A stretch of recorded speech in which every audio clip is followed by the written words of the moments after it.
Queridos irmãos, queridas irmãs, então esse vídeo é de número 132, livro de Sueli Caldas Schubert, Obsessão, Desobsessão, tema as consequências da obsessão. As consequências, da obsessão. Por isso, a importância da desobsessão. Por isso, a importância do desobsidiar, Então, dando sequência,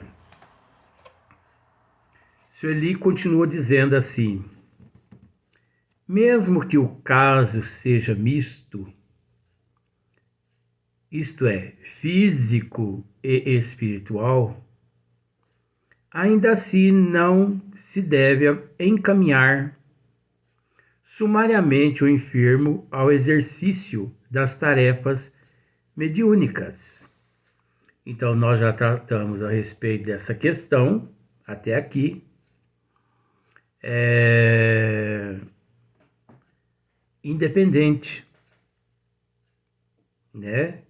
mesmo que o caso seja misto, 50% espiritual, 50% obsessão, não importa.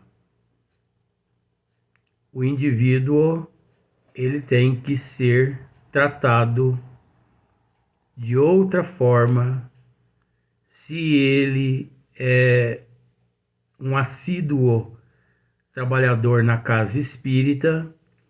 Ele deve ser afastado, ele deve ser encaminhado até um médico psiquiatra, ele deve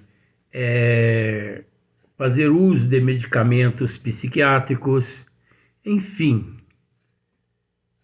é preciso respeito, é preciso respeitar as normas. Então, continua Sueli, ele necessita ser tratado espiritualmente, ser orientado para os recursos que a doutrina espírita coloca ao alcance de toda a humanidade. Então, olha só. Ele necessita ser tratado espiritualmente.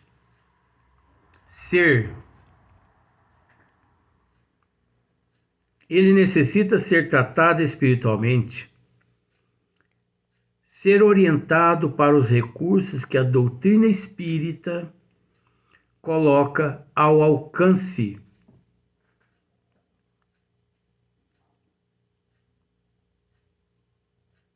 de toda a humanidade.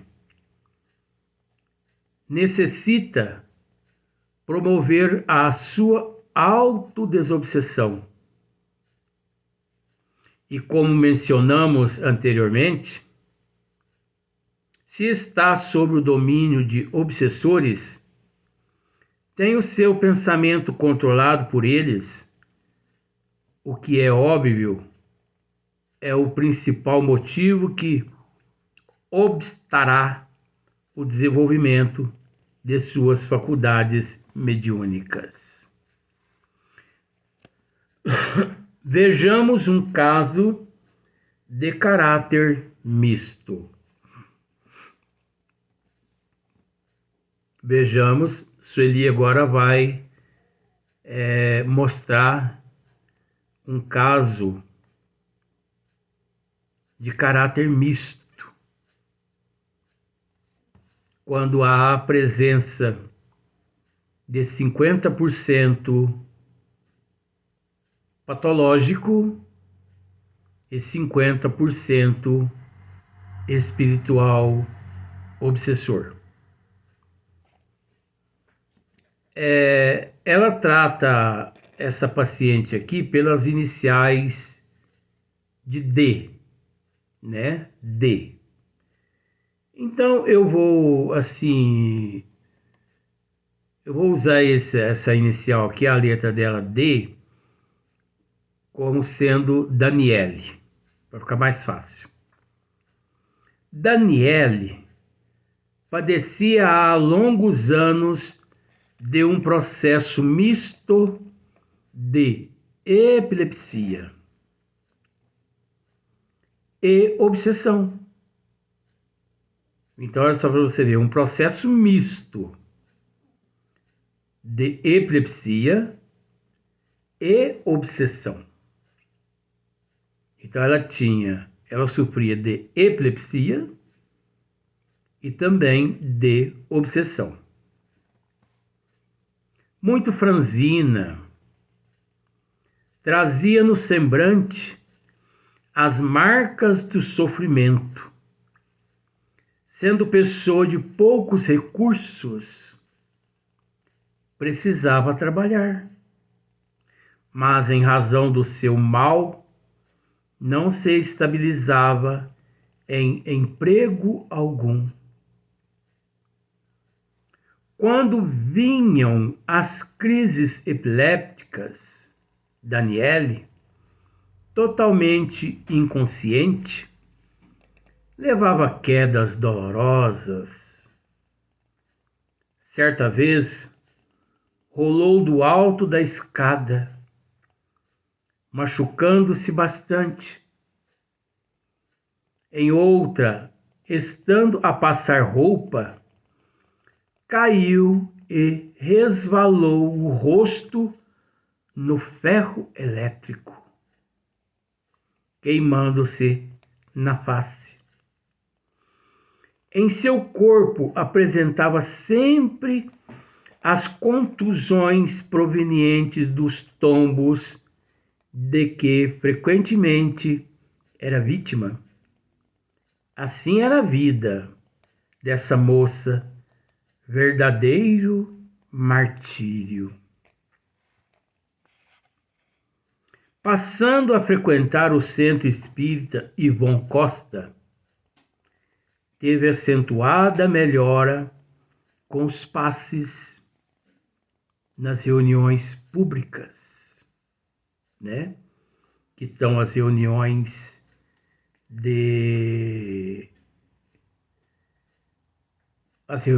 doutrinárias, né? Então ali ela não só assistia às palestras, como também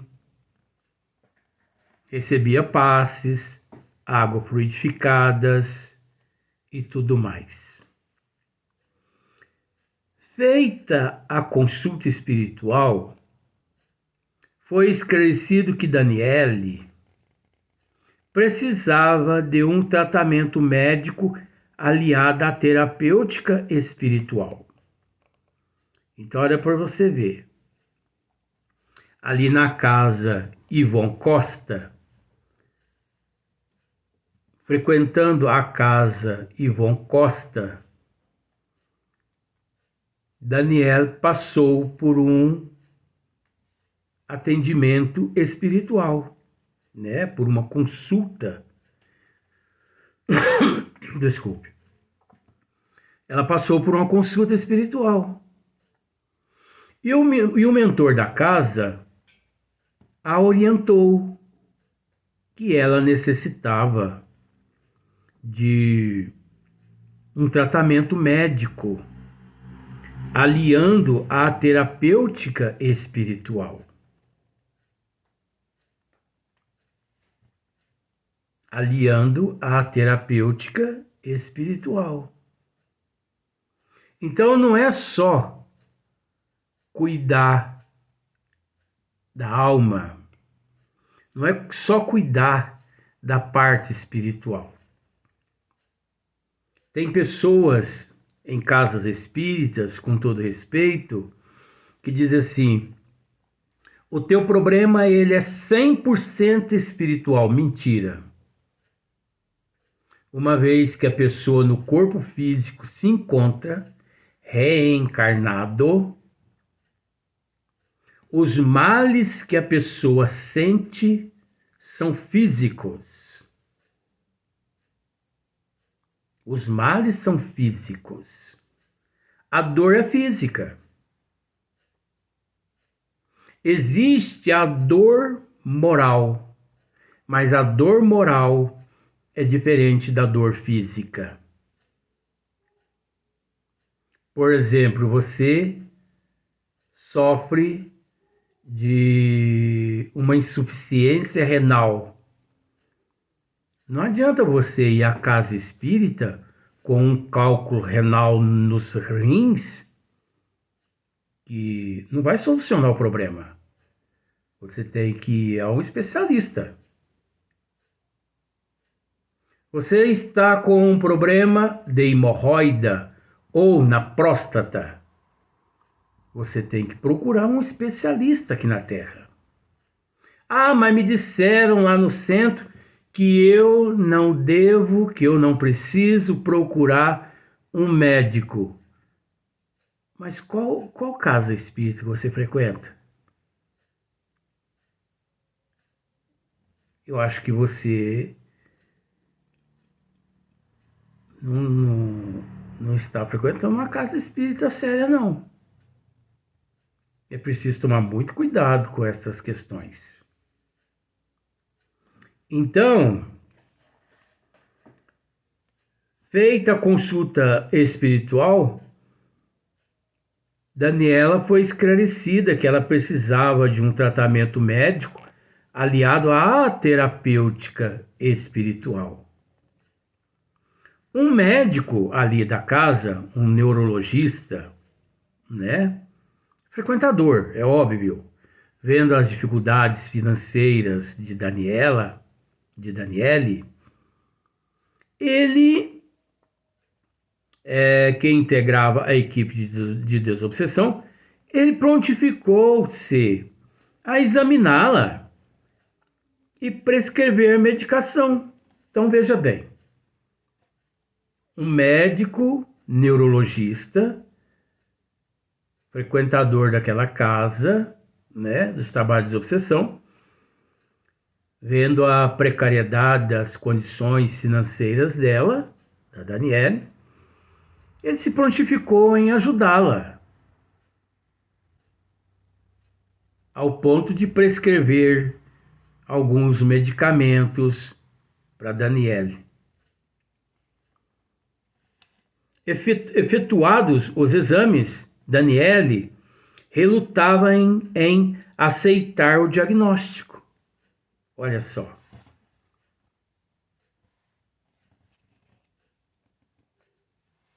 Então, efetuados os exames, Daniele relutava em aceitar os diagnósticos. Que lá, eu não preciso tomar esses medicamentos. Onde se viu isso? Esse povo tá ficando louco. Jamais.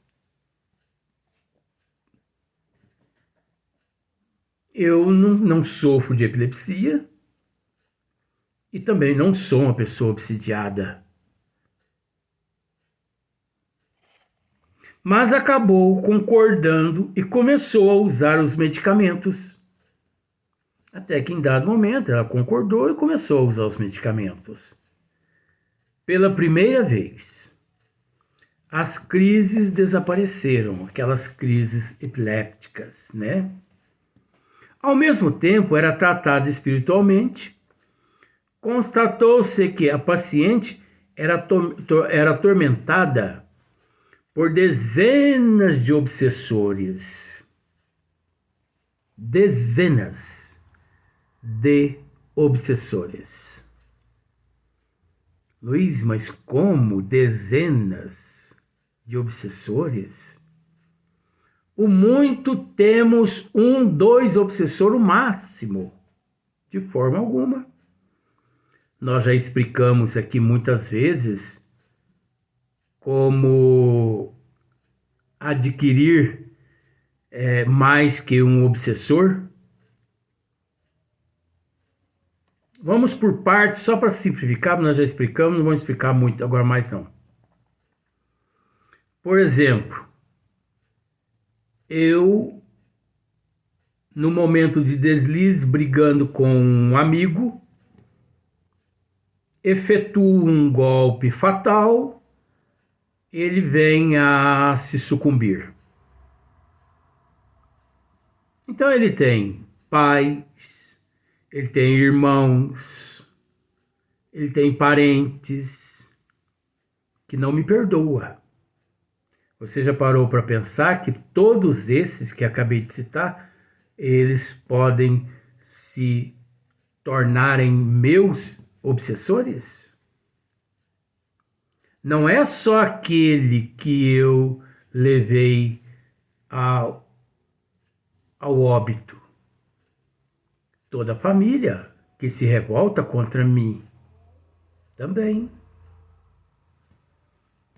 E os políticos? Nós já tratamos desse assunto em outros vídeos, não vamos entrar nesse mérito agora muito não.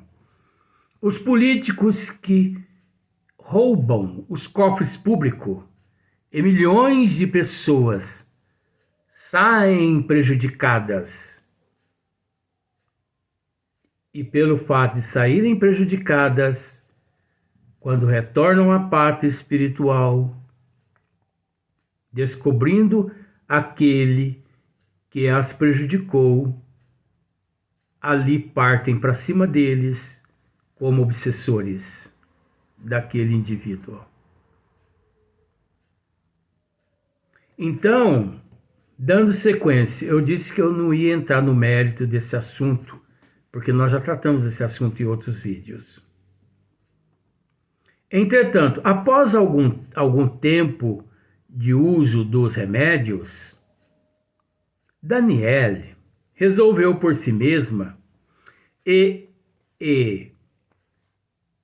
influenciada, é óbvio, pelos obsessores, suspendê-los. Então, olha só para você ver. Após algum tempo tomando aqueles medicamentos, havia cessado as crises epiléticas, haviam cessado as crises dos obsessores, os ataques. Daniel, um belo dia, resolveu suspender os medicamentos. Mas isso acontece com a gente. Isso acontece com a gente aqui na Terra. Nós estamos fazendo uso de um medicamento, né? Estamos ali fazendo uso de um medicamento. O médico prescreve assim, ó, por exemplo,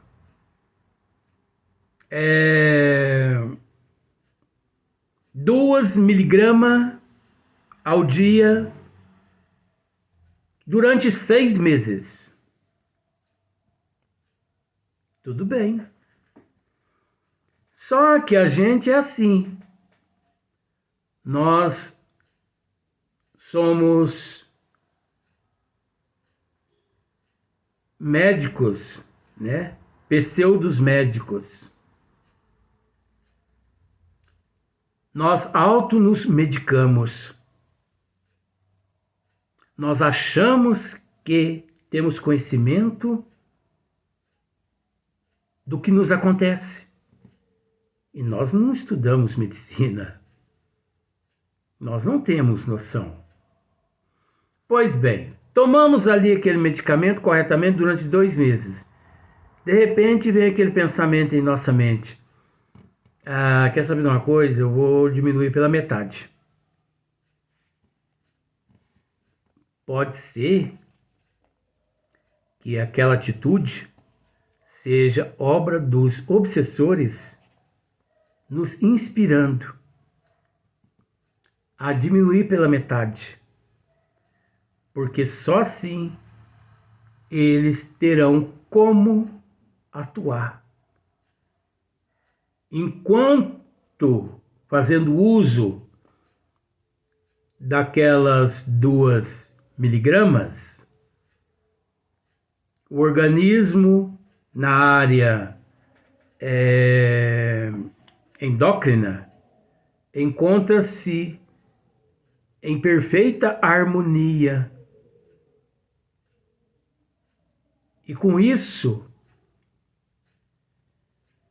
os obsessores não têm acesso. Ou não tendo acesso, eles nos inspiram. Você está ótimo. Por que você não diminui pela metade? Pronto. Você está ótimo. Por que você não suspende esse medicamento? Acontece outro item também. Outro fato. Porque isso é fato. Esse medicamento não presta. Esse medicamento está te causando efeitos colaterais. Em vez de te fazer bem, esse medicamento está te fazendo mal.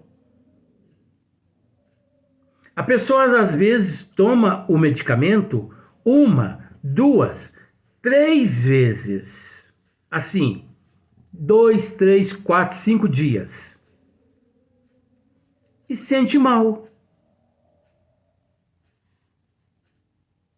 E vem à mente dele: o medicamento está me fazendo mal.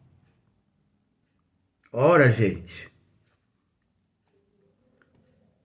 para nos enfermar é questão de segundos. Porque nós nos enfermamos através de um olhar, através de um sentimento de desejo, de cobiça, de ódio, de raiva. E isso leva-se questão de segundos. Mas para nos desintoxicarmos, leva-se anos, e anos, e anos. Para nos enfermar, é questão de segundo. Mas para nos curar, leva-se anos. Então, o medicamento, ele nunca que reverte a enfermidade em 2 dias, 3 dias. O organismo não se adapta ao medicamento 2, 3, 4, 5 dias. Nós temos que persistir, a não ser aqueles medicamentos, desculpe, que nos causa hemorragia, aqueles medicamentos que levam a pessoa a um desmaio. Mas fora isso, nós devemos persistir.